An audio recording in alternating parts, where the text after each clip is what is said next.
everyone, and welcome back to my channel, Budgeting for Future. Today we are doing our Budget with Me recap for May 7th to May 20th. And yeah, overall this pay period went pretty well for us.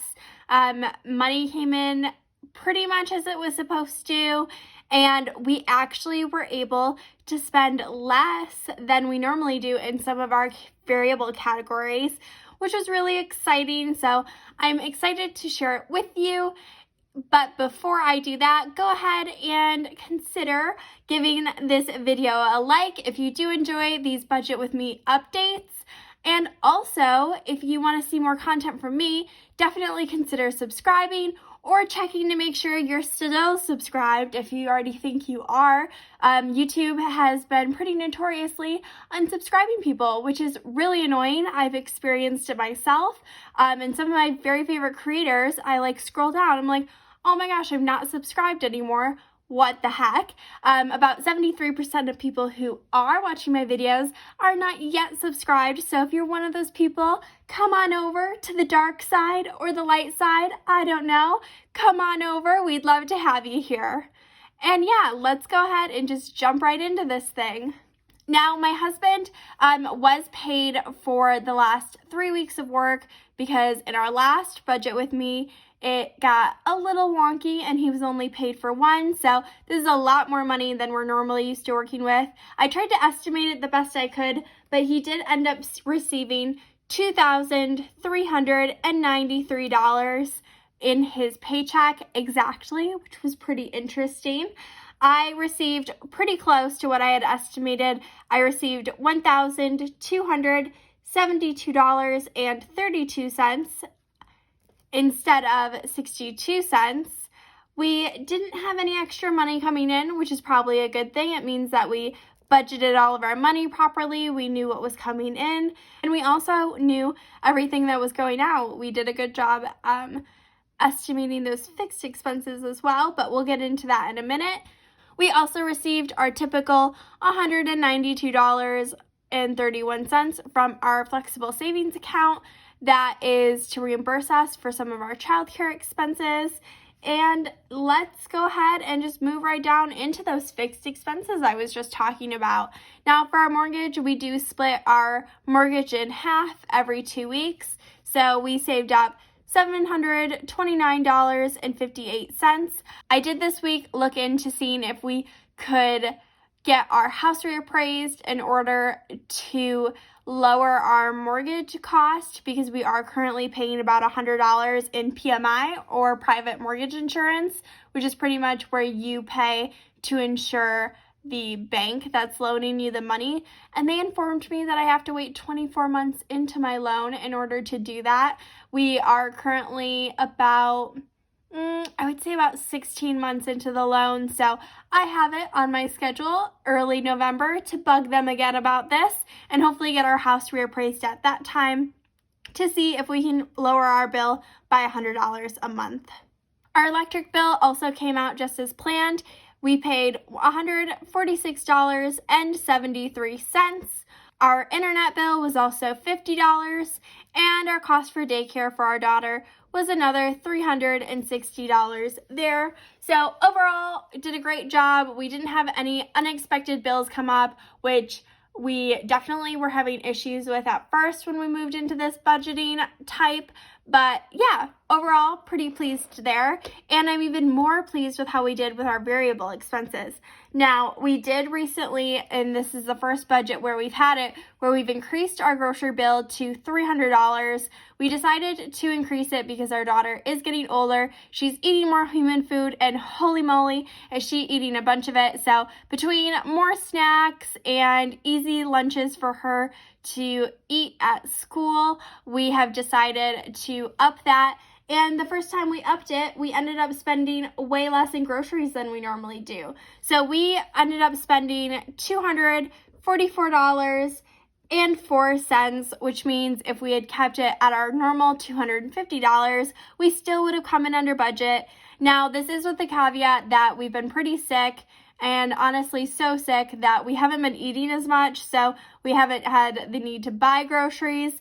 Actually, originally we had only spent about $200 on groceries, and the extra $30 or so was pretty much buying like Gatorade, saltine crackers, all that good stuff, because we had a stomach bug go through my daughter's daycare, and also it went through our house. So it's been a lot of fun over here in the Fisher household.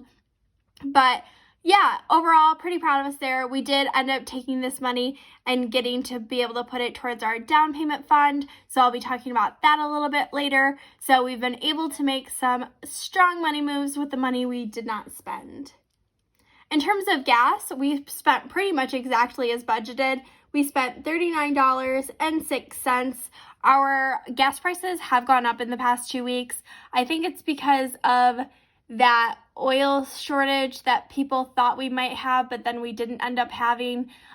It didn't really impact us heavily, but we did see our gas prices climb by about 20 cents a gallon, and now they are back down to around $2.70. So hopefully we'll be more in a better budget range. But if we start getting to see those $3 prices again, we'll probably have a little bit of a harder time staying within a gas budget.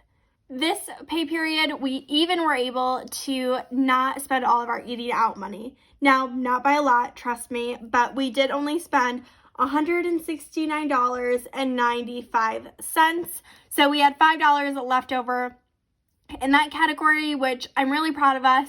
Obviously, we were not eating out very much because we were sick, but before we were sick, we went a little crazy on the date nights. So that is kind of how that all balanced out, and we were able to put that extra $5 again into some of our sinking funds that I'll be talking about a tiny bit later, because we made some pretty good headway on those this pay period. Now, in terms of our fund money, it was a little hit or miss depending on whose fund money it was. Our fund money does roll over from paycheck to paycheck. So right now I've got about $400 in my fund money account, whereas my husband has about 100, my daughter has about 50. It kind of just depends on what's going on in our worlds. My husband spent $43 of his over the past 2 weeks, so he was able to pocket the rest of his money there.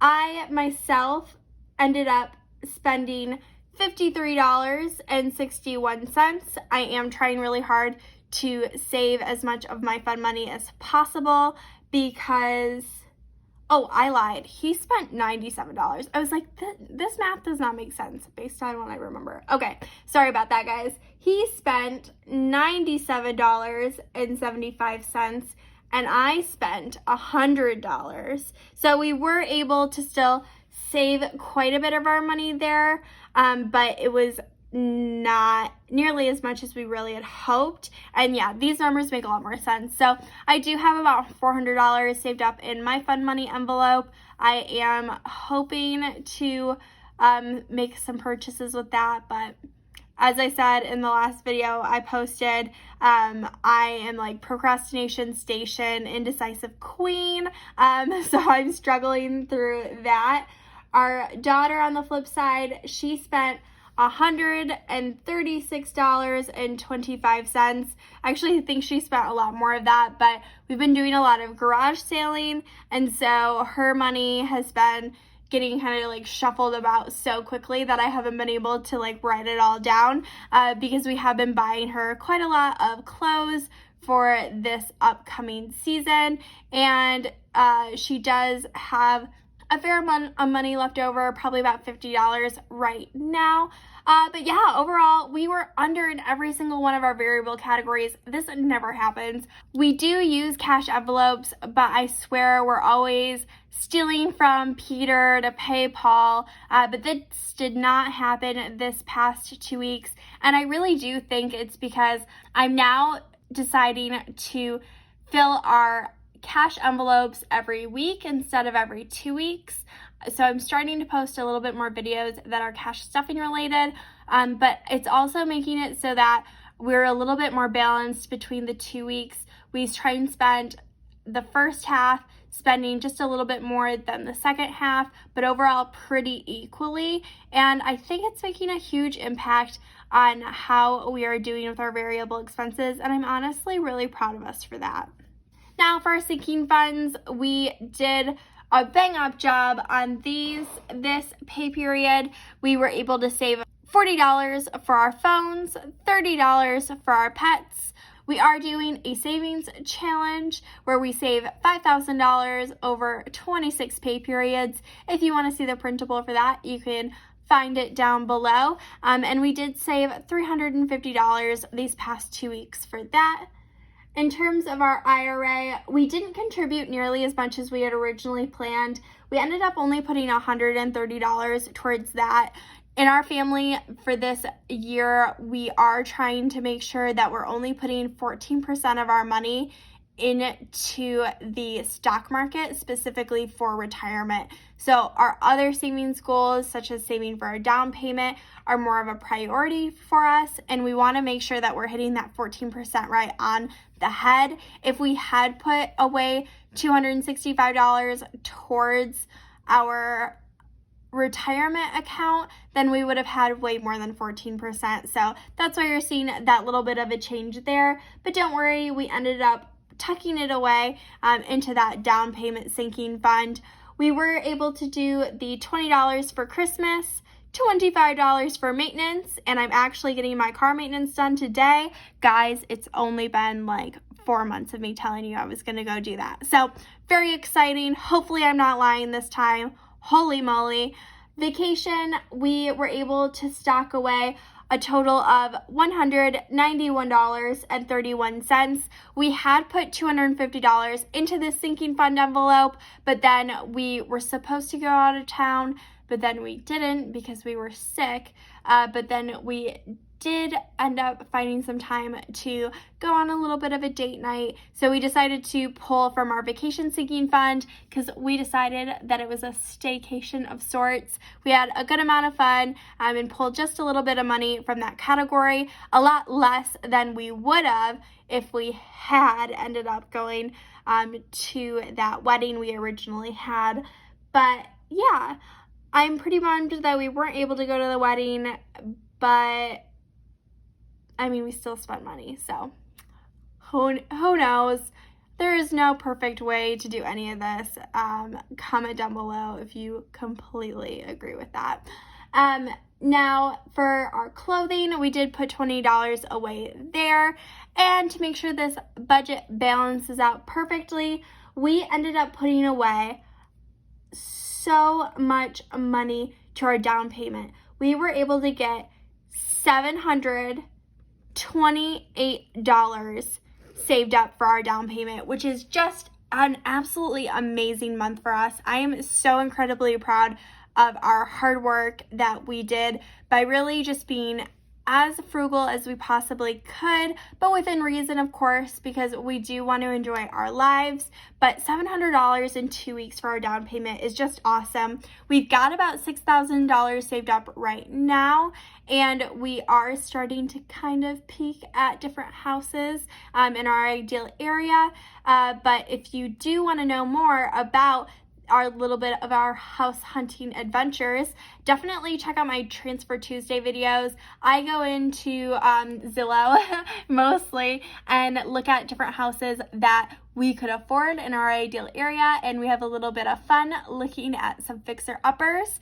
And if you did, again, enjoy this video and want to see more content from me, definitely consider subscribing, and I hope you have a great rest of your day, and I hope your budget is balanced. Bye!